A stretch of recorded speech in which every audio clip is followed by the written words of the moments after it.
Le plastique est partout dans notre quotidien. Alors que les ressources en pétrole sont limitées et que sa production pollue énormément, il est presque devenu inévitable.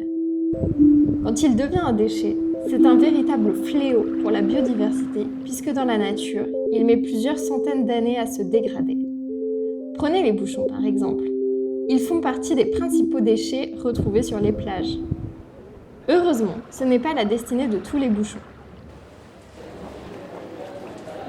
Comme la plupart des Français, Alem fait ses courses en grande surface, où son panier se remplit vite de bouchons et de plastique.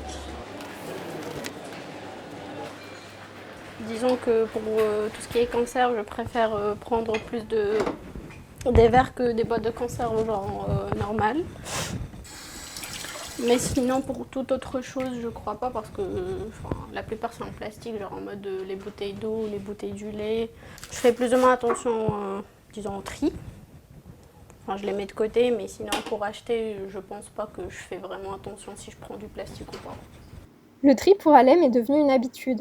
D'autant plus qu'en France, depuis 2015, l'article R632-1 du Code pénal sanctionne les consommateurs qui ne trieraient pas leurs déchets. Je ne suis pas vraiment le genre à savoir vraiment l'intérêt de faire ça, mais je sais que ça nuit à la planète après et tout, et genre c'est bien de réutiliser. J'en ai celle-là, genre la marron. Je l'ai récupérée, il y a du plastique là-dedans, je ne l'ai pas encore vidé, les papiers et tout. Et pour celle-là, ça sera les déchets alimentaires. Mais que deviennent les déchets d'Alem après avoir été jetés à la poubelle ?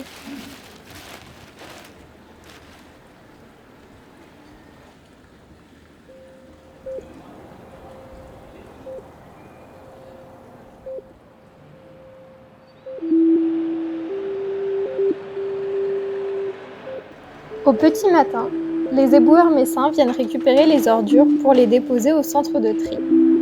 Sur l'Eurométropole de Metz, c'est la société Aganis qui se charge de trier et conditionner les déchets.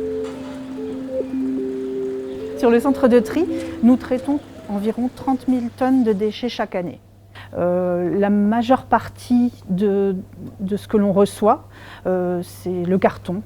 On voit vraiment une grande différence, on a 40% de carton. Le plastique représente 20% environ.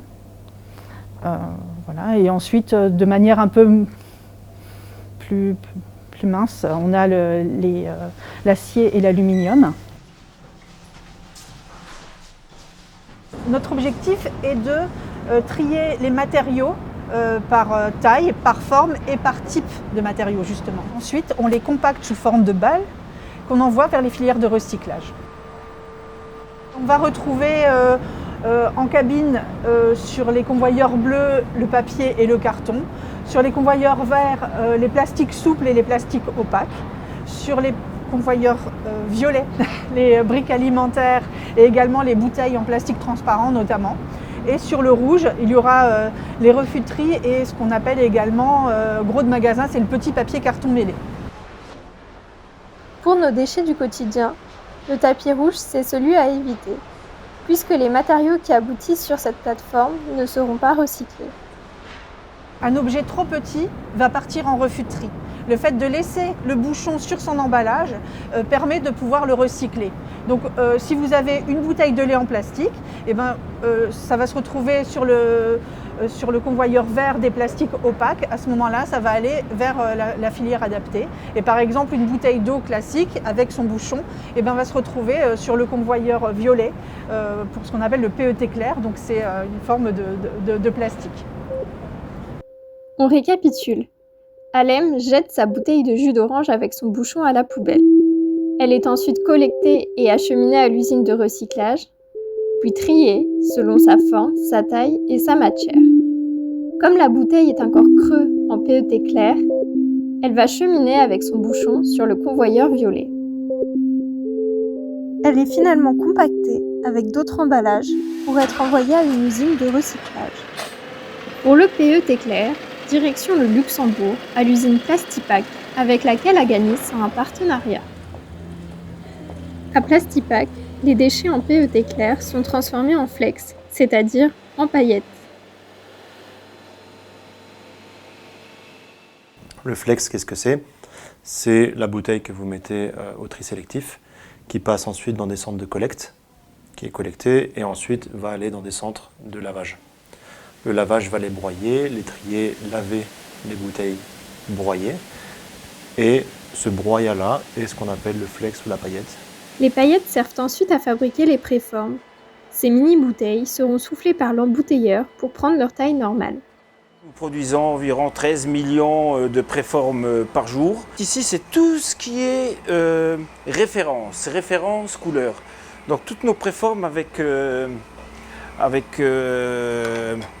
des couleurs spécifiques. Par exemple, celle-ci, on peut voir que c'est une 100% recyclée.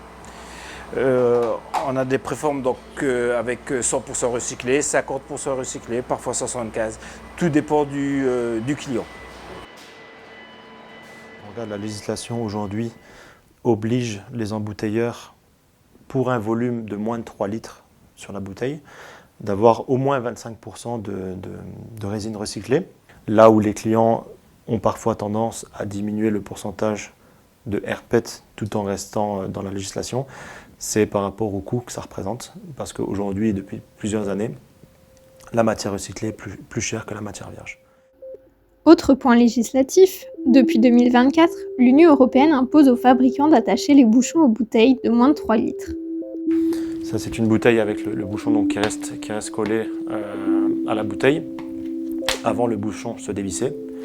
Et en termes d'injection, tout ce qui se trouve au niveau du col de la bouteille, tout a dû être changé pour pouvoir justement avoir ce nouveau design de col pour permettre de mettre ce bouchon qui reste collé à la bouteille. Courant 2024, on a eu un changement, je veux dire, radical des cols, donc des buvants. Hein. Comme là, vous pouvez voir, le buvant est assez épais, assez même imposant. Et sur ce genre de préforme, de bouteille, auparavant, on n'y accrochait pas le bouchon. Je vais prendre une autre préforme avec un autre buvant, un autre design, mais au final, on voit clairement la réduction. En passant par le circuit classique de recyclage, le bouchon et la bouteille d'Alem gagnent une seconde vie. Mais il arrive parfois que les bouteilles n'atteignent jamais la poubelle de tri. Certaines petites mains créatives les ramassent et transforment ces déchets. C'est le cas d'Anissa, qui a créé sa marque de bijoux fait à partir de bouchons en 2023. Alors, j'ai créé ma marque Rimelted parce que j'avais envie de trouver une manière de créer des bijoux colorés en matière recyclée. J'ai commencé à m'intéresser de plus en plus aux couleurs que je voyais sur les bouchons de bouteilles. Enfin, il y avait énormément de possibilités. Que ce soit dans la cosmétique ou les bouteilles d'eau, ou bien, par exemple, là, je suis en train de travailler avec un bouchon d'adoucissant qui est bleu nacré. Et ça va vraiment faire des nuances et de la profondeur dans les couleurs. C'est vraiment super chouette de voir toutes les possibilités qu'on a. Il y en a certains qui sont mat, il y en a certains qui sont translucides.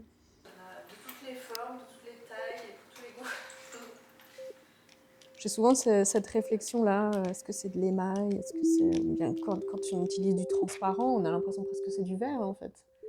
Et ça me rend hyper fière parce que c'est vraiment ce que j'ai voulu en fait, c'est qu'on ne reconnaisse plus forcément à la fin que c'est un déchet. Retransformés en boucles d'oreilles ou en bouteilles, nos déchets plastiques peuvent connaître un nouveau destin.